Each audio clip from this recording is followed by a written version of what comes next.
Hey there, we're Matt and Nina from cardboardchampions.co.uk, and today we're going to talk about how timing works in Marvel Champions.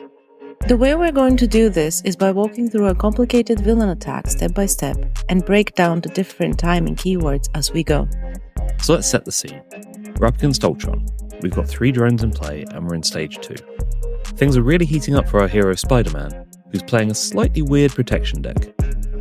The deck is weird because we're going to pretend he has all the resources and cards he could possibly need, just to show off some different timing keywords.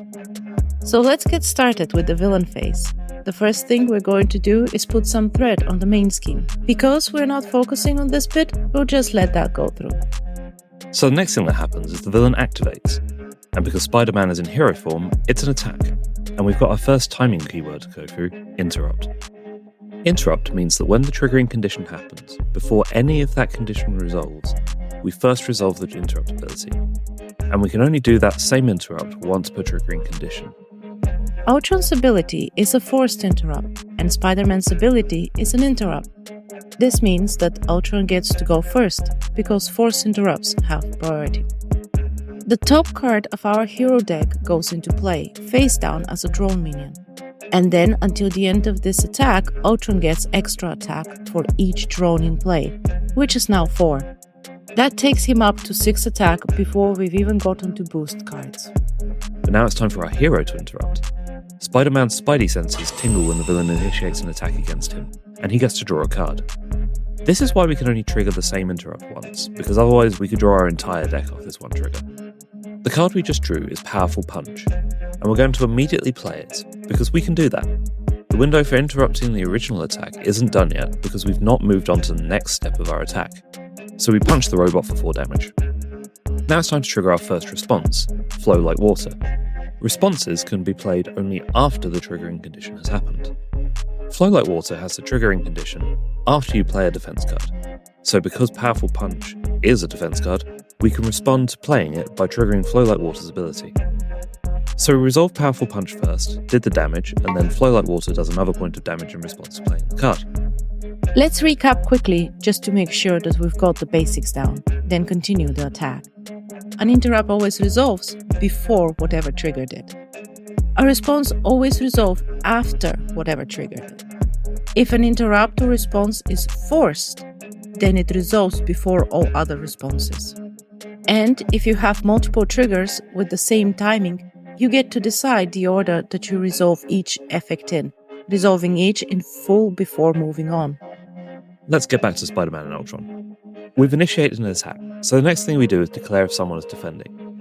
We've actually already defended with Spider-Man due to the defense line on Powerful Punch, so now we can't actually defend with any other characters, like allies or friendly heroes. What we can do, though, is use Spider-Man's basic defense power to pump up his defense, so we'll do that. Spider-Man defending is the trigger we need for another interrupt. This time it's going to be a favorite of ours, Desperate Defense.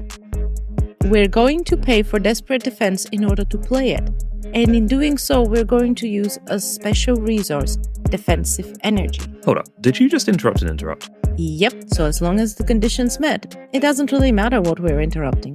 So we're going to draw a card before we do anything else.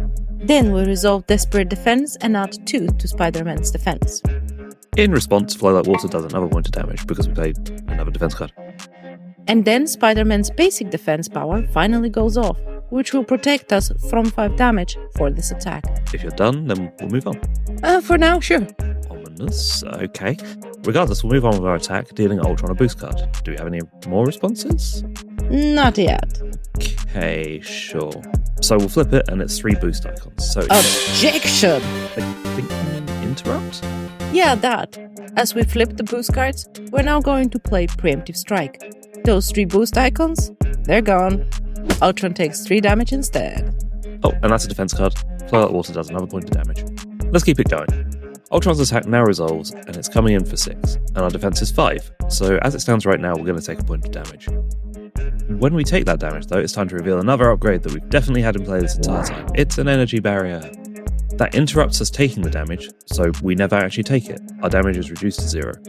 That means we ready up Spider-Man again, because of that Desperate Defense earlier. Yep, because that's the lasting effect that's already in play, we should do that before we do anything else. Now, we defended against that attack and took no damage, so we were able to trigger anything else that cares about that, like unflappable or hard to ignore. Oh, also, I respond with counterpunch. Just to punch him in the face again, fair enough. We're going to stop there, though, because that's already a ton of interrupts and responses. But hopefully that makes timing a little easier to understand. A trigger shows up, you interrupt it, the trigger resolves, and then you respond to it. By understanding that, you should be able to puzzle your way through even the most complicated interactions. And in response, Flow Like Water will deal an additional point of damage. That's not how that works. Flow Like Water responds to defense cards, not to me explaining how timing works. Did you not just watch the video? If you found this helpful, please go and subscribe, like, share, comment, all those things, send out a carrier pigeon, I don't know. YouTubers ask you to do stuff, you should do those things that they ask you to do. And please feel free to go and check out our website over on cardboardchampions.co.uk. If you have any questions, please feel free to stick them in the comments and I'll do my best to respond to you, because I'm the one who manages the YouTube channel. Ina can't stop me. To demonstrate this, here's her saying the word counterpunch repeatedly until we run out of video time. Oh, also, I respond with counterpunch. Counterpunch. Counterpunch. Counterpunch. Counterpunch. Counterpunch.